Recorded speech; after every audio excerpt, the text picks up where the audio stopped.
අයිබෝවන් එක්වන්න ඇත්ත දැනගන්න ලංකාවේ අංක එකේ සමබර ප්‍රවෘත්ති විකාශය ලයිව් එටේට් සමගින් ඔබ හමුවන මම චන්දන ජයසිංහ. මම චවිකා ගුණසේකර. සුපුරුදු පරිදි අදත් මුලින්ම බලමු සිරස්තල. පිලිස්සි මියගේ දැරිය පිළිබඳ තොරතුරු රැසක් අධිකරණයේදී හෙළිවෙයි. අත්අඩංගුවටගත් බදුදීන්ගේ බිරිඳ ඇතුළු සිව් දෙනා රඳවාගෙන ප්‍රශ්න කිරීමට අවසර.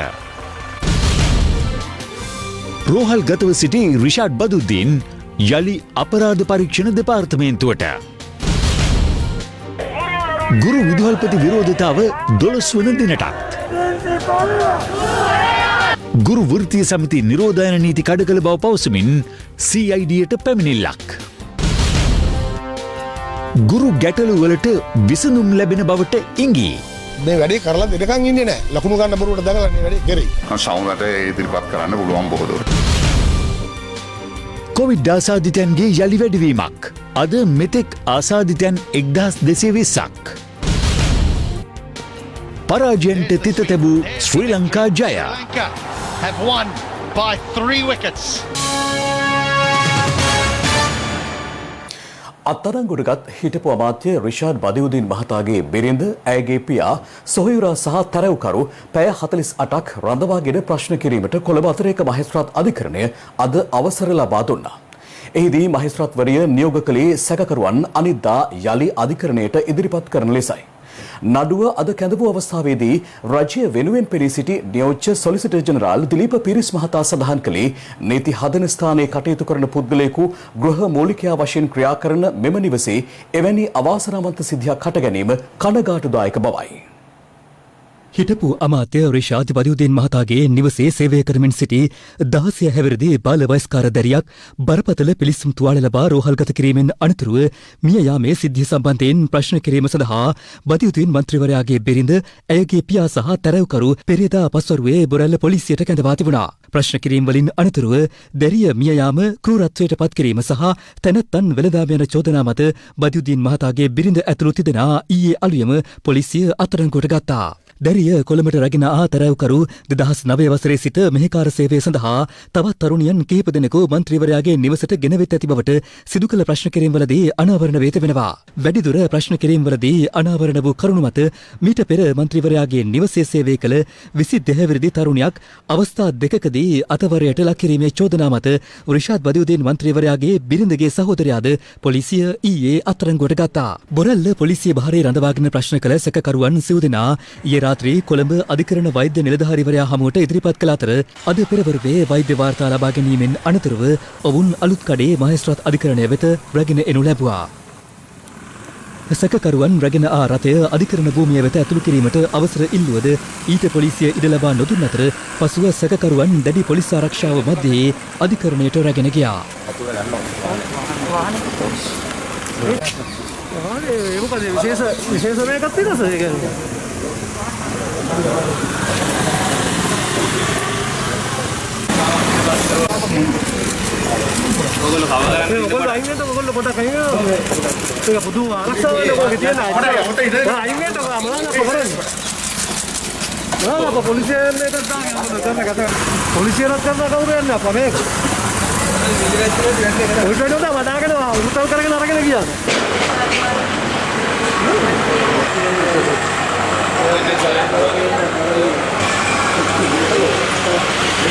කොළඹ අතිරේක මහේස්ත්‍රාත් කාංචනා නේරංජනාද සිල්වා මහත්මිය ඉදිරියේ නඩුව කැඳ වූ අවස්ථාවේදී රජය වෙනුවෙන් පෙනී සිටි නියෝජ්‍ය සොලිසිටර් ජෙනරාල් දිලීප පීරිස් මහතා මෙම සැකකාරියගේ නිවසෙහි මෙහෙකාරියක ලෙස කටයුතු කළ 16 හැවිරිදි ජූට් කුමාර් හිෂාලිනී නැමැති දැරියගේ මරණය ඛේදවාචකයක් වශයෙන් හඳුන්වා දුන්නා. කොළඹ නගරයේ වෙසෙන ප්‍රභූ පුද්ගලයින්ගේ දරුවන් බලා ගැනීම සඳහා වතුකරයේ දරුවන් කොළඹට රැගෙන එන ජාලයක් ක්‍රියාත්මක වන බව පෙන්වා දුන් නියෝජ්‍ය සොලිසිටර් ජෙනරාල්වරයා වැඩිදුරටත් පැවසුවේ එම ජාලයේ සමාජිකයෙකු වශයෙන් නඩුවේ සැකකාර තැරැව්කරුද කටයුතු කර ඇති බවයි. පසුගිය 3 වෙනිදා පිළිස්සීමට ලක් වූ මෙම දැරිය කොළඹ ජාතික රෝහලට ඇතුළත් කිරීමෙන් පසු ඉකුත් 15 වෙනිදා මිය ගොස් තිබූ බවත් බාහිර පිළිස්සීම් තුවාල හේතුවෙන් ඇති වූ කම්පනය මත මෙම දැරියගේ මරණය සිදු ඇති බවට මරණ පරීක්ෂණ පරීක්ෂණයේදී කරුණු අනාවරණ වූ බව නියෝජ්‍ය සොලිසිටර් ජෙනරාල්වරයා පෙන්වා දුන්නා. මෙම සිද්ධියේ සැකකාර තැරවුකරුගෙන් ලබාගත් රුපියල් 30,000ක ණය මුදල හිලව් කිරීම සඳහා ඇයගේ මව විසින් මියගිය දැරිය සැකකාර තැරවුකරුට ලබා දී තිබූ අතර පසුව එම තැරවුකරු මාර්ගයෙන් දැරිය බදියුදීන් මන්ත්‍රීවරයාගේ නිවසට එවා ඇති බවයි නියෝජ්‍ය සොලිසිටර් ජෙනරාල්වරයා පැවසුවේ. එමෙන්ම මෙම සැකකාර තැරවුකරු මෙලෙස දරුවන් 11 දෙනෙකු බදුරුදීන් පවුලේ විවිධ පාර්ශව වෙත ගෙන විද්දී ඇතැයි විමර්ශනවලදී අනාවරණ වූ බව දිලීප පීරිස් මහතා අධිකරණය හමුවේ කියා සිටියා. 2004 වසරේ නොවැම්බර් මාස 14 වෙනිදා උපන් මියගිය දැරිය ඇයගේ වයස අවුරුදු 16 සම්පූර්ණ වී දින 4කින් පසුව එනම් 2020 වසරේ නොවැම්බර් මාස 18 වෙනිදා මෙම සැකකාරියගේ නිවසට මෙහිකාර සේවය සඳහා පැමිණ ඇතැයි විමර්ශනවලදී අනාවරණ වූ බවත් ඇයට එම නිවසේ මුළුතැන් ගෙයට පිටත ස්ථානයක පිහිටි අඩි 6ක් සහ අඩි 4කින් යුත් කුඩා කාමරයක නවාතැන් ගැනීමට සිදුවේ තිබූ බවත් නියෝජ්‍ය සොලිසිටර් ජෙනරාල්වරයා පැවසුවා. එම කාමරයට විදුලිය තිබුණද විදුලි ආලෝකය ලබා දී නොමැති බව පෙන්වා දුන් නියෝජ්‍ය සොලිසිටර් ජෙනරාල්වරයා ඇය නිවසින් පිටස්තර ස්ථානයක ඉතා අනාරක්ෂිත ජීවිතයක් ගත කර ඇති බව විමර්ශනවලදී කරුණු අනාවරණය වී ඇතැයිද දිලීප පීරිස් මහතා පෙන්වා දුන්නා.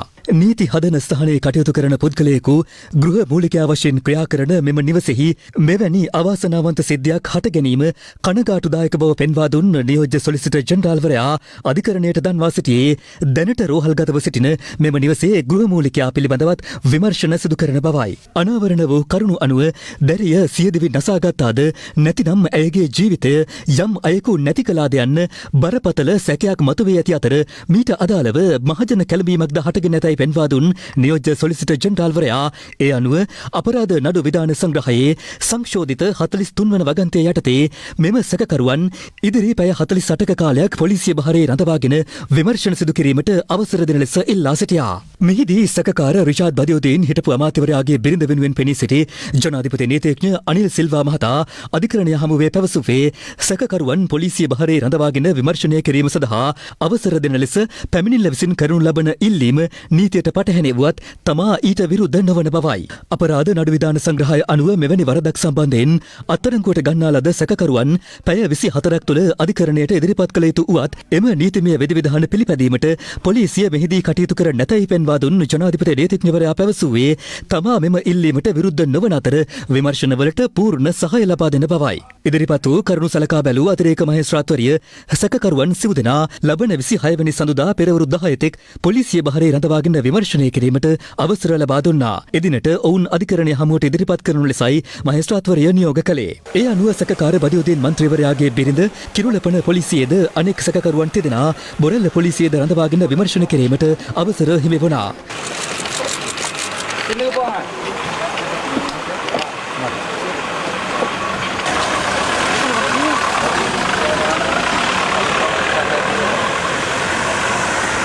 සැකකරුවන් පොලිසියට රැගෙන යාමට පෙර යලිත් කොළඹ අධිකරණ වෛද්‍ය නිලධාරීවරයා හමුවට ඉදිරිපත් කෙරුණා.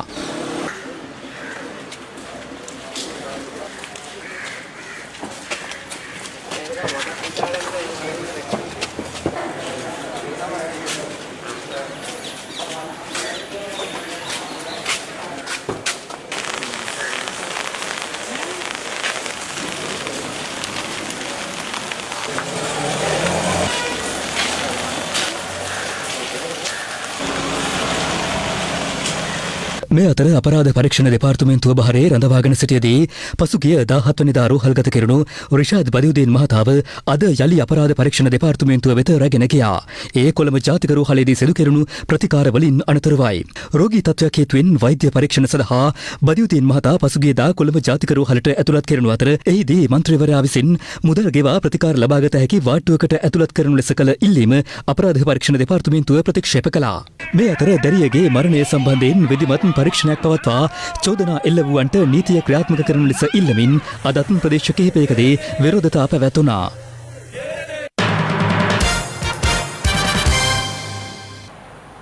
මේ අතර රිෂාඩ් බදියුදීන් හිටපු අමාත්‍යවරයාගේ නිවසේදී දැරියක මිය යාම පිළිබඳව පක්ෂ විපක්ෂ දේශපාලනඥයින් විවිධ අදහස් පළ කළා. රිෂාඩ් බදුරුදීන් හිටපු ඇමතිවරයා කියන කාරණය වෙන්න පුළුවන්.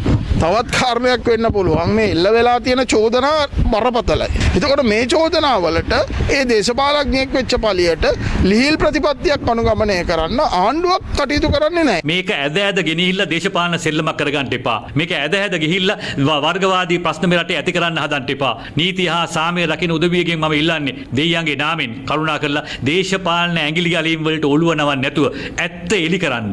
අවුරුදු 16ට වඩා අඩු දරුවන් මෙහෙකාර සේවයේ තබා ගැනීම ඉතාමත් බරපතල වරදක්. ඒ පෙනුවෙන් ගන්න ඕනේ ක්‍රියාමාර්ග මේ අය දේශපාලනට සම්බන්ධයිද මේ අය මොන තරාතිරම් වලද ඉන්නේ ඒ කිසිම දෙයක් ගැන සලකන්නේ නැතුව දෙන්න ඕන දඬුවම දෙන්න. අපි කියන කරුණා කරලා ඒ සම්බන්ධව ස්වාධීන සාධාරණ පරීක්ෂණයක් කළා එහි වැරද්දක් තියෙනවා නම් දඬුවම් දෙන්න ඒ සඳහා අවශ්‍ය ක්‍රියාමාර්ග ගන්න. නීතිය පොලිසිය ඔක්කොම තියෙන ආණ්ඩුවේ. මෑතකදී තුතුම අත්අඩංගුව ගත්තම අත්අඩංගුවත් ගත්තේ ඇයි කියලා ඇහුවෙත් සමගි ජන බලවේගය. ඒ සමගි ජන බලවේගයේම ඉන්න ප්‍රධාන පාර්ශවකරුවෙක් තමයි රිෂාඩ් බදුරුදීන්. රිෂාඩ් බදුරුදීන්ලා ගෙදර අවුරුදු 16ක පුංචි දුවෙක් අපයෝජනයට ලක් වෙලා මරණය දක්වා අරන් ගියාම සජිත් ප්‍රේමදාස මහත්මයාගේ කටේ පිට්ටු. අපිට පුද්ගල වැදගත් නැහැ, පුද්ගලකම් වැදගත් නැහැ. යම්කිසි කවුරු හරි නීති විරෝධී ක්‍රියාවක් සිද්ධ කරලා මොනවා හරි වරදක් අපේ රටේ දරු පරපුරට, කාන්තා පරපුරට, මව් පරපුරට සිදු වෙනවද? නීතිය ඉදිරියේ අපි යාළු හිතවත්කම් තකන්නේ නැහැ. අපිට අවශ්‍ය හරියාකාරව නීතිය ක්‍රියාත්මක කිරීම.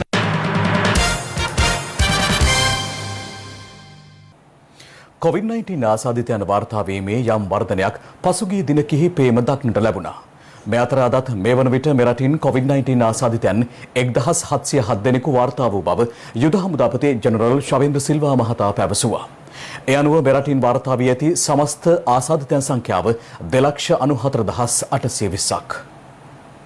COVID-19 ආසාදිතයන් වාර්තාවීම පසුගිය දින කිහිපයේදීම යම් වර්ධනයක් දක්නට ලැබුණා. ඊයේ දිනේදීත් මෙරටින් ආසාදිතයන් 1815 දෙනෙකු වාර්තා වූ අතර ඉන් 1785 දෙනෙකුම අලුත් අවුරුදු පොකුරට අදාළ වාර්තා වූ ආසාදිතයන්. ඊයේ වාර්තා වූ ආසාදිතයන්ගෙන් වැඩිම පිරිසක් වාර්තා වූයේ ගම්පහ දිස්ත්‍රික්කයෙන් වන අතර එම සංඛ්‍යාව 438ක්. කොළඹ දිස්ත්‍රික්කයෙන් ඊයේ ආසාදිතයන් 364 දෙනෙකු වාර්තා වුණා. රත්නපුරෙන් ආසාදිතයන් 138 දෙනෙකු සහ කළුතරින් ආසාදිතයන් 119 දෙනෙකු වාර්තා වූ අතර සෙසු ආසාදිතයන් දෙවයිනේ අනිකුත් දිස්ත්‍රික්කවලින් වාර්තා වී තිබෙනවා.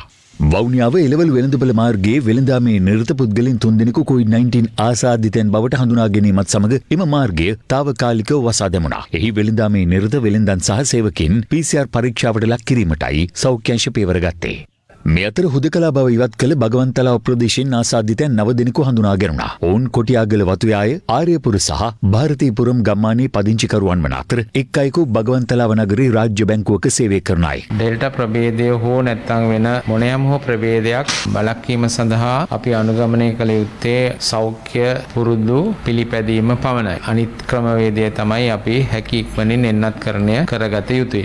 පෞද්ගලික සති 3ක මරණ අපි දත්ත විශ්ලේෂණය කරලා බැලුවා. මෙම බොහෝ මියගේ අය එන්නත් ලබාගෙන නැති බවයි. දැනට වැඩිවීමක් දකිනවා රෝගීන්ගේ පහුගිය සතිය තුළ. එම රෝගීන්ගෙත් බැලුවම තාමත් සමහර පුරවැසියන් මෙම එන්නත් ලබාගෙන නැහැ. ඒ නිසා මොන එන්නත්ද කියලා හොයන්න බලන්න එපා. ඒ තමන්ගේ සෞඛ්‍ය වෛද්‍ය නිලධාරී කොට්ටාශයේ ලබා දෙන එන්නත අනිවාර්යෙන් ලබා ගන්න. COVID-19 මර්ධනය සඳහා ඇස්ට්‍රාසෙනකා කොවිෂීල්ඩ්, සයිනෝෆාර්ම්, ස්පුට්නික් වී, ෆයිසර් සහ මොඩර්නා යන එන්නත් වර්ග මෙරට තුළ භාවිතයට ගැනෙන අතර ඉන් කුමන හෝ එන්නතක එක් මාත්‍රාවක් ලබා දී ඇති පුද්ගලයන් සංඛ්‍යාව 66,93,072ක්. පුද්ගලයන් 17,46,397 දෙනෙකුට එහි මාත්‍රා දෙකම ලබා දී ඇති බව සෞඛ්‍ය අංශ පැවසුවා. එන්නත්කරණය විතරක් නෙමෙයි මේ සඳහා තියෙන එකම විසඳුම. එතකොට එන්නත්කරණයට පරිබාහිරව ගිහිල්ලා පුද්ගල දුරස්ථභාවය පවත්වා ගැනීම, මුවාවරණ පැළඳීම, අත්සේදීම ඒවා තමයි පළවෙනි කාරණේ. ඒක අමතක කරලා එන්නතට පමණක් සියල්ල බාර දීලා මේ සටන ජයගත හැකි වන්නේ නැහැ.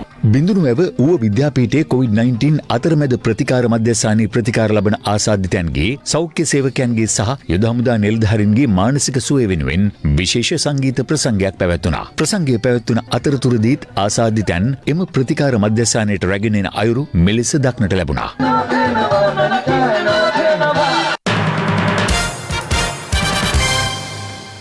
මේ අතර ඊයේ තවත් COVID-19 ආසාදිත මරණ 52ක් වාර්තා වූ බව සෞඛ්‍ය සේවා අධ්‍යක්ෂ ජනරාල්වරයා අද තහවුරු කළා. ඒ අනුව මෙරටින් වාර්තා වී ඇති සමස්ත ආසාදිත මරණ සංඛ්‍යාව 4,054ක් දක්වා ඉහළ ගියා. මේ අතර ඩෙල්ටා ප්‍රභේදය ආසාදිත වූවන් වැඩි වශයෙන් වාර්තා වීමත් සමග නැවතත් ලොව වැඩිම කොවිඩ් ආසාදිතයින් වාර්තා වන රට ලෙස ගෙවුණු දින කිහිපයේ සිට ඇමරිකාව පෙරමුණගෙන තිබෙනවා. ඒ සමගින් ලොව කොවිඩ් ව්‍යාප්තිය පිළිබඳවයි මේ විමසා බැලීම.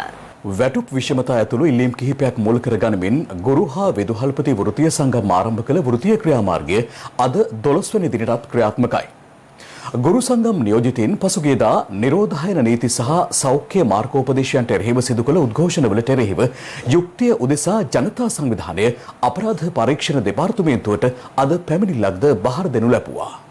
වැටුප් විෂමතා ඇතුළු ප්‍රධාන ඉල්ලීම් තුනක් මුල් කරගෙන ගුරු හා විදුහල්පති වෘත්තීය සංගම් කිහිපයක් දුරස්ථ අධ්‍යාපනයෙන් ඉවත්ව ආරම්භ කරනු ලැබූ විරෝධතාවට අදට දින 12ක් ගත වනවා. අදාළ වෘත්තීය ක්‍රියාමාර්ගයේ හේතුවෙන් පාසල් සිසුන් මේ වන විට දැඩි පීඩනයකට පත්ව සිටින බවයි වාර්තා වන්නේ. එසේ තිබීදී අදත් ප්‍රදේශ කිහිපයකම ගුරු හා විදුහල්පති විරෝධතා පැවැත්වුණා. සිය ඉල්ලීම් දිනා ගැනීම වෙනුවෙන් හලාවත නගරයේ පැවති මෙම විරෝධතාවට විශාල පිරිසක් එක්ව සිටියා.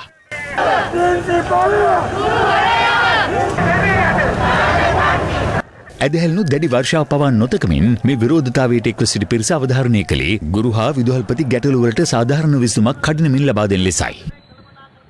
මේ අතර ලංකා ගුරු සංගමේ ප්‍රධාන ලේකම් ජෝසප් ස්ටාලින් මහතා අද පැවති මාධ්‍ය හමුවකදී අවධාරණය කර සිටියේ වැටුප් විෂමතා සහ ප්‍රධාන ඉල්ලීම් සඳහා අධ්‍යාපන බලධාරීන් කඩිනම් විසඳුම් ලබා නොදෙන්නේ නම් සිසුන්ට සිදුවන අසාධාරණයට ඔවුන් වගකිව යුතු බවයි.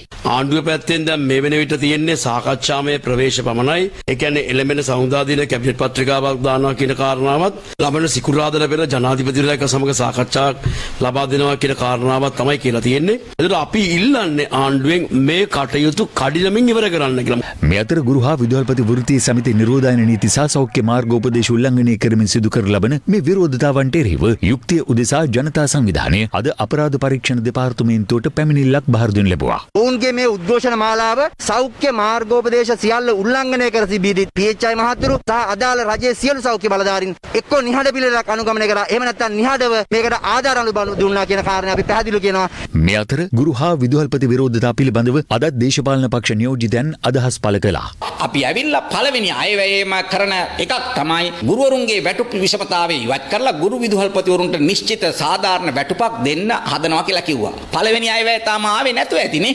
දැන් ජෝසප් ස්ටයිල්ලා ජනතා විමුක්තිපුරමුණේ ජයසිංහලා හදන්නේ හැම වෙලාවෙම මේ රටේ අවුල් ජාලයක් ඇති කරන්නනේ. ඒ වෙනසොන් එහෙම වුණත් තියෙනවා. ඉදිරියේදී පොදුවේ ගත්තම ඒ ගුරුන්ගේ ප්‍රශ්නේ අපි විසඳනවා. ඉතින් ඒ නිසා ඒ සඳහා වායුතු අය මේ වැඩේ කරලා දෙනකන් ඉන්නේ නැහැ. ලකුණු ගන්න බරුවට දඟලලා මේ වැඩේ කරේ. 70%කට වඩා ගුරුවරු ඡන්දෙ දුන්නේ මේ ආණ්ඩුව. අද ඒ අයට කාලකන්ණි හැටියට චෝදනා ලැබමින් අද පාරවල් වල ගිනි අවුවේ බෝඩ් ලෑලි උස්සගෙන සටන් පාට කියන්න වෙලා තිනවා මේ රටේ ගුරු මාතාවන්ට ගුරු පියවරුන්. අධ්‍යාපන ක්ෂේත්‍රය සම්බන්ධව මම හිතන්නේ වෘත්තීය සමිතියෙන් එක්ක මහාචාර්ය ජී.එල්. පීරිස් බැත්තුමා ඉතා සාර්ථක සාකච්ඡාවන් කිහිපයක් තිබ්බයි කියලා මට කිව්වා පෙරේදා. ඒ සමගම ඔහු කිව්වා අපි ඒ සම්බන්ධව අවශ්‍ය කැබිනට් පත්‍රිකාවක් අවශ්‍ය වුණොත් ඒ ඉදිරිපත් කරන්න බලාපොරොත්තු වෙනවා කියලා මම තාම දැක්කේ නැහැ. මම සමුදට ඒ ඉදිරිපත් කරන්න පුළුවන් බොහෝ දුරට. ලීටර් 18ක ගෑස් සිලින්ඩරයක මිල රුපියල් 1150ක් ලෙස අඩු කිරීමට කැබිනට් අනුමැතිය හිමි වූ අතර ඒ පිළිබඳ ගැසට් නිවේදනය ලබන සතියේ නිකුත් කරන බව වෙළඳ අමාත්‍ය බඳුල ගුණවර්ධන මහතා පවසනවා. කෙසේ වෙතත් මේ දිනවල ප්‍රදේශ කිහිපයකින්ම වාර්තා වුණේ වෙළඳපොලේ ගෑස් හිඟයක් පවතින බවටයි. පසුගියදා ලිට්‍රෝ ගෑස් සමාගම කිලෝග්‍රෑම් 12.5ක් වූ ගෑස් සිලින්ඩරයට අමතරව ලීටර් 18 ගෑස් සිලින්ඩරයක්ද හඳුන්වා දෙනු ලැබුවා. ඒ සමගම වෙළඳපොලේ කිලෝග්‍රෑම් 12.5 ගෑස් සිලින්ඩර් බෙදා හැරීම අඩු වූ අතර ඒ වෙනුවට ලීටර් 18 ගෑස් සිලින්ඩර් බෙදා හැරීම සිදු කෙරුණා. පාරිභෝගිකයන් ප්‍රකාශ කළේ මෙම නව ගෑස් සිලින්ඩරයෙන් Tamanට අවාසියක් සිදුවන බවයි. මිනිස්සු කියන්නේ පාඩුයි කියලා 18 කියනවා මේක අඩුයි අරගෙන අපි කිර දෙන මිනිස්සු අපේ ඇඟට ගොඩ එන මිනිස්සුන්ගේ අපි වෙනුම් අහනවා. ඒකයි වෙනවා තියෙන්නේ. ලීටර් 18 සිලින්ඩර් කිලෝ ගානට ගත්තම කිලෝ 9යි. එතකොට ඒගොල්ලන්ට 163යි. ඒතකොට 126යි කිලෝ එකකට ගත්ත ගෑස් එක දැන් 163කට ගන්නවා. ඒතකොට රුපියල් 37කින් පාරිභෝගිකයට තමයි මේ අවාසිය. මේ අතරෙම ගෑස් සිලින්ඩරයේ මිල පිළිබඳ ඇති වූ ගැටලුකාරී තත්ත්වය හේතුවෙන් ඒ පිළිබඳව කැබිනට් මණ්ඩලයටද කරුණු දැක්වීමට කටයුතු කර තිබුණා. වෙච්ච අසාධාරණේ නිවැරදි කිරීම සඳහා ලීටර් 18 ගෑස් සිලින්ඩරයක මිල අඩු කරලා 1150ට අලෙවි කරන්න කියලා කැබිනට් පත්‍රිකාවක් සකස් කරලා මම කැබිනට් මණ්ඩලයට ඉදිරිපත් කළා. ඒ සඳහා කැබිනට් අනුමැතිය ලැබිලා ඒ කැබිනට් අනුමැතිය දන්වා ඒවල තියෙනවා. කෙසේ වෙතත් සමගි ජනබලවේගී පාර්ලිමේන්තු මන්ත්‍රී ආචාර්ය හර්ෂද සිල්වා මහතා පෙන්වා දෙන්නේ ලීටර් 18ක ගෑස් සිලින්ඩරයෙන් පාරිභෝගිකයන්ට අසාධාරණයක් සිදු ඇති බවයි. ගෑස් සිලින්ඩරේ තිබුණේ කිලෝග්‍රෑම් 12.5. කිලෝග්‍රෑම් 12 මාර ලීටර් 18ට අඩු කරා නම් මිල විය යුත්තේ රුපියල් 1025යි. හැබැයි දැන් මිල රුපියල් 1150යි.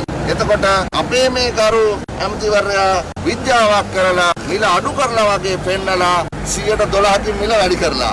මේ අතර නව මිල ගණන් හඳුන්වා දීමත් සමග ප්‍රදේශ කිහිපයකම ගෑස් සිලින්ඩර් වල අඩුවක් ඇති බව අප වාර්තාකරුවන් පවසනවා. දෙකම නෑ. ඇල්ලම් පිටියේ ඉඳලා ආවේ එක සැරයක් අරගෙන නිල් පාට එක අරගෙන ගියා. ඒකත් නෑ. දැන් මේකට ආව මේකත් නෑ. ගෑස් අඩු කරා කිව්වනේ ඒක තාම බලපන්නේ නැද්ද? අඩු වෙලා කියනවනේ අඩු කරා කියලා. අපිට කම්පැනිෙන් අඩුව දුන්නේ නෑනේ. මේ අතර ලාෆ් ගෑස් සමාගමේ ආනයන ඇනහිටීම හේතුවෙන් ලිට්‍රෝ සමාගම හරහා එම තත්ත්වය ආවරණය කරන බවට පසුගියදා ප්‍රකාශ කෙරුණා. වෙළඳ පොලේ 30% විතර කොටසක් ලාෆ් ගෑස් සමාගම විසිනුත් කරනවා. ඒකේ හිඟි ඇති නොවන බවට ලිට්‍රෝ ගෑස් සමාගමේ වගකීම් බාර අරන් ඉතින්. මේ අතර ලාෆ් ගෑස් වෙනුවට ලිට්‍රෝ ගෑස් ලබා දෙන බවට ප්‍රකාශ කෙරුණත් බොහෝ ප්‍රදේශවල පාරිභෝගිකයන් ප්‍රකාශ කළේ තමන්ට අවශ්‍ය පරිදි ගෑස් ලබා ගැනීමට නොහැකි වූ බවයි. ඒකට මමත් කිව්වා මේ ඒ වුණාට ගියාට පස්සේ දෙන්නේ නැහැ එහෙම කවුරු. දැන් පැයක් විතර කැරකෙනවා ගෑස් ගන්න අපි. කහපාට ගෑස් සිලින්ඩර් අරගෙන නිල් පාට එකක් දෙන්නේ නැහැ නේ. ඒක දෙන්න ගියාම දෙන්න බෑ කියේ. මොකද කරන්නේ? අපිට තාම දැනුම් දීමක් දීලා නැහැ. එහෙමනම් දැන් ලිට්‍රෝ සමාගමේ ධාරිතාව හා ඔවුන් වෙළඳපොළට කරන නිෂ්පාදනය වැඩි කිරීමක් සිද්ධ වෙලා තියෙනවද කියන එක තාම පැහැදිලි නැහැ. 1455ට කිලෝග්‍රෑම් 12.5ක් ගත්ත ගෑස් එක අද වෙනකොට තමුන්නාන්සලා කිලෝග්‍රෑම් 9.5කට බස්සලා තියෙනවා. කැබිනට් එකේ කිව්වා රුපියල් 1150ට තමයි විකුණන්න ඕනේ කියලා. අද ඒ ගානටවත් අද විකුණන්නේ නැහැ. නෑ ගෑස් එකක් එන්න කිසිම හේතුවක් නැහැ. රජ්‍ය මැදිහත් වෙලා අවශ්‍ය පරිදි කටයුතු කරනවා. ගෑස් සමාගම් වලට පාඩුවක් සිද්ධ වෙනවා. ඒක වෙනත් විදිහකට කළමනාකරණය කරලා දෙන්න තමයි ආණ්ඩුවේ අපේක්ෂාව තියෙන්නේ. මේ අතර අඩු කරනු ලිට්‍රෝ ලීටර් 18 ගෑස් සිලින්ඩර ලබන සතියේ වෙළඳපොලේ පවතින ඇති බව වෙළඳ අමාත්‍ය බන්දුල ගුණවර්ධන මහතා ප්‍රකාශ කළා. දැන් ඒක අධිකාරිය දැනුවත් කළාද තියෙන්නේ? කරලා ඇති. කරලා ඇති. මම දන්නේ නැහැ. මොකද ඒක රාජකාරී වශයෙන් කරන්න ඕන කටයුතු. ගැටලු ආවේ ගියේ අප්‍රේල් මාසේ 12 වෙනිදා වගේ නේ ඇමතුමා. ඒ කියන හදිසියට එහෙම කරන්න බෑනේ. මොකද ඒ කැබිනට් පත්‍රිකාවක් දානවා. කැබිනට් පත්‍රිකාව දැම්මෙන් පස්සේ ඒකට මේ නිරීක්ෂණ ඉදිරිපත් කරනවා. තව දාපු දවසට වඩා කල් යනවා සමහර කැබිනට් පත්‍රිකාවලට. එහෙනම් අපිට තියෙන හදිසිය රටේ නීතිමය වෙනස්කම් කරන්න බෑ. දල වශයෙන් කොච්චර කාලෙයි කියලා අනුමාන කරන්න පුළුවන් මේ ගැසට් එක වදින්නේ මේ මොකද දැන් ජනතාවට ලබන සතියේ වෙයි. ලබන මේ දිනවල නිවාඩු නිසා ලබන සතියේදී කරයි. දැන් ක්‍රීඩා පුවත්. සංචාරක ඉන්දිය ක්‍රිකට් කණ්ඩායම සහ ශ්‍රී ලංකා කණ්ඩායම අතර පැවති තෙවන එක්දින තරගය ඩක්වර්ත් ලුවිස් න්‍යායට අනුව කඩුළු 3කින් ජයග්‍රහණය කිරීමට ශ්‍රී ලංකා කණ්ඩායම ඊයේ සමත් වුණා. ඉන්දියාවට එරෙහිව ශ්‍රී ලංකාව එක්දින තරගයක් ජයග්‍රහණය කළේ 2017 වසරෙන් පසුවයි.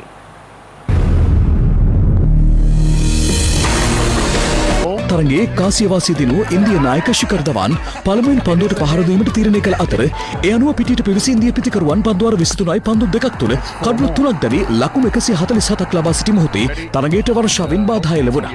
ඒ අනුව ඩක්වර්ත් ලුවිස් න්‍යායට අනුව තරගයේ ක්‍රියාත්මක වූ අතර තරගයේ පන්දුවර 47කට සීමා වුණා. වර්ෂාවෙන් අනතුරුව පිටියට පිවිසි ඉන්දිය කණ්ඩායමට පන්දුවර 43යි එක් පන්දුවක් තුළ සියලු දෙනා දැවි රැස් කර ගැනීමට හැකි වුණේ ලකුණු 225ක් පමණයි. පෘථ්වි ෂෝ ලකුණු 49ක්, සංජු සැම්සන් ලකුණු 46ක් සහ සූර්ය කුමාර යාදව් ලකුණු 40ක් රැස් කළා. පන්දු යැවීමේදී අකිල ධනංජය සහ ප්‍රවීන් ජයවික්‍රම අතරේ කඩුළු 3 බැගින් බෙදී ගියා. දුෂ්මත චමීර කඩුළු 2යි.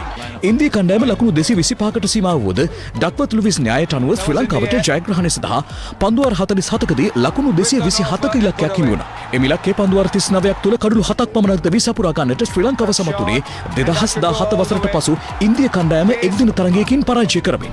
තරගයේ වීරයා වූ අවිෂ්ක ප්‍රනාන්දු ලකුණු 76ක් රැස් කළ අතර භානුක රාජපක්ෂ ඊයේ ලකුණු 65ක් රැස් කළා. පන්දු යැවීමේදී රාහුල් චාහර් කඩුළු 3ක් සහ චේතන් සකාරියා කඩුළු 2ක් බිඳ ඒ අනුව තෙවන තරගයේ ඩක්වර්ත් ලුවිස් න්‍යායට අනුව කඩුළු 3කින් ශ්‍රී ලංකාව ජයගත්තද තරගාවලිය 2-1ක් ලෙස ඉන්දිය කණ්ඩායම ජයගත්තා. දෙරට අතර තරග 3කින් සමන්විත 20 තරගාවලියේ පළමු තරගය හෙට රාත්‍රියේ කොළඹ ආර් ප්‍රේමදාස ක්‍රීඩාංගණයේදී පැවැත්වීමට නියමිතයි.